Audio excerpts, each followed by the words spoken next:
C'est la troisième opération de retrait des boîtes à clés et Airbnb dans l'espace public que je fais. La première fois, c'était le cours d'Estiendorf. La deuxième fois, c'est le quartier Faro catalan. Et puis, je montre la régularité tous les 3 mois parce qu'on ne lâche pas l'affaire. Et j'ai eu la satisfaction, là, dans le périmètre Charles de Gaulle, rue Paradis, de voir qu'il y en avait moins. Il y en avait certaines qui étaient retirées. Et puis ça me permet à chaque fois d'expliquer que l'espace public permet de parler d'un symbole. C'est la boîte à clés attachée dans du mobilier urbain, là où elle n'a pas le droit d'être. Mais ça nous permet de rappeler que c'est une pièce du puzzle. Les autres pièces du puzzle, c'est la brigade de contrôle qui a été mise en place à la ville de Marseille, qui est en train de monter en puissance vers 10 agents, dont la moitié assermentés. Et cette brigade de contrôle contrôle les immeubles privés, contrôle les annonces sur les plateformes numériques. Depuis le 1er janvier 2026, la ville de Marseille applique la réglementation ayant diminué de 120 jours à 90 jours maximum la location touristique sur la résidence principale.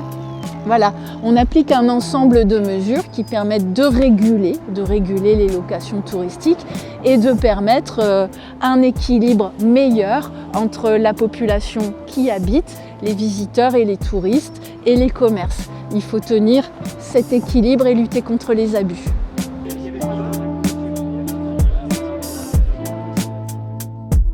Pour y arriver, donc, la procédure, sont des agents assermentés, la police municipale ou d'autres agents assermentés qui repèrent les boîtes à clés qui sont sur l'espace public, sur l'immobilier urbain, qui mettent un sticker, qui prennent des photos prouvant le jour, l'heure et l'endroit où le sticker a été posé sur la boîte à clés et qui laissent un délai de 10 à 15 jours pour ôter la boîte.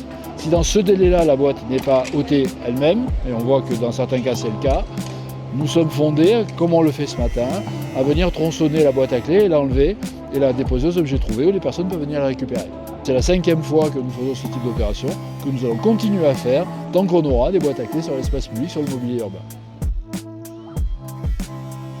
Je crois que ce type d'opération a déjà un énorme avantage, c'est qu'il permet à tout le monde de prendre conscience que les résidences pour le tourisme, ce n'est pas simplement les belles vacances qui sont vendues par telle ou telle plateforme, c'est aussi l'espace public qui est colonisé, c'est aussi les incivilités que l'on a derrière, c'est aussi le manque de logement qui est créé par la transformation de logements en résidences pour le tourisme. On ne se bat pas contre le tourisme, on pense que les résidences pour le tourisme ont un sens, notamment dans la transformation de bureaux ou de locaux commerciaux aujourd'hui, mais pas de logements familiaux dont Marseille manque cruellement en permanence.